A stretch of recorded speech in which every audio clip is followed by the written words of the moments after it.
Hello, my name is Karen Bonner. I'm the Chief Nurse of Buckinghamshire Healthcare NHS Trust. So I'm here to discuss the contribution of armed forces nurses to the National Health Service. And we have a number of reservists that work across the NHS, and they play a huge part in supporting both the NHS and then obviously contributing to the armed forces themselves.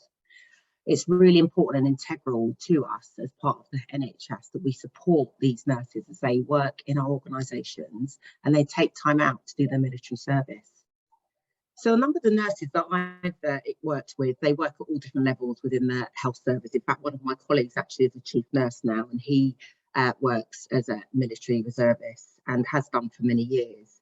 I really feel that as they bring a real richness to the organisation, particularly because of their active service and how they can support in an emergency setting.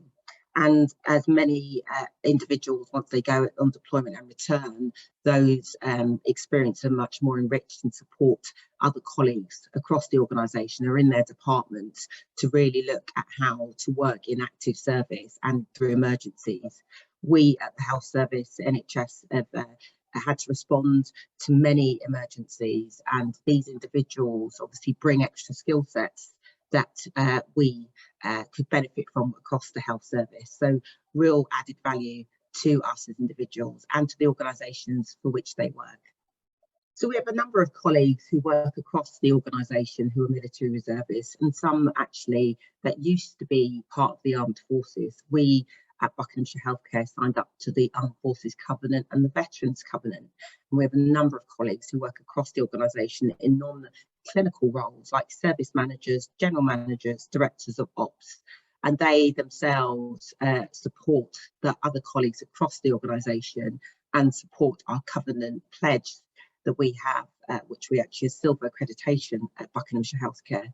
So there's so much value added across the health service in many, many ways, both clinical and non-clinical. I think it's important to note that part of the covenant, we identify patients who are veterans or armed forces as they come in, maybe into our accident emergency or requiring healthcare, so that we can identify those individuals because it's really important for us to be part of that work to support and understand the contributions and ensure that they're receiving the healthcare that they need. It's really important for us to remember both Florence Nightingale and Mary Seacole and their huge contribution to our military and the work that they did during the Crimean War. And both of those individuals are integral to the legacy of nursing. Florence Nightingale, as we know, was integral to nursing, and we are very much in celebration. I was recently at the event where we celebrated her birthday, as we do each year celebrate International Day of the Nurse. They themselves nursed the sick and those military, and particularly Mary Seacole worked at the front line during the time of the Crimea, and Florence Nightingale herself set up many services to support and nurse the sick and the military, those in the military and those wounded from working and being at the battlefield. So these two individuals who are integral to nursing are really important when we talk about the history of the military nursing.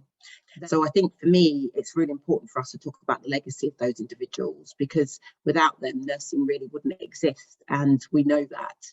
And we know that both of these individuals play a huge role in inspiring nurses of the future, and they continue to do so. Despite the years that have gone by, Florence Nightingale herself is the real beacon for nursing and is really somebody that we celebrate on a regular basis. And it is great now that Mary Seacole was recognised with the unveiling her statue in 2016 outside St Thomas's Hospital. And she cemented her place in history and the legacy that she brings for Black and brown nurses and for nurses, midwives and health professionals everywhere. Those that come from internationally trained. My parents come from the West Indies. They came as part of the Windrush generation. And so for me as a Black nurse, it's great to be inspired by Mary Seacole and the work that she did alongside Florence Nightingale. And both of these individuals have a real legacy that will continue for centuries, and we thank them both for their contribution. And I thank them because it definitely inspired me when I was a young girl coming into nursing.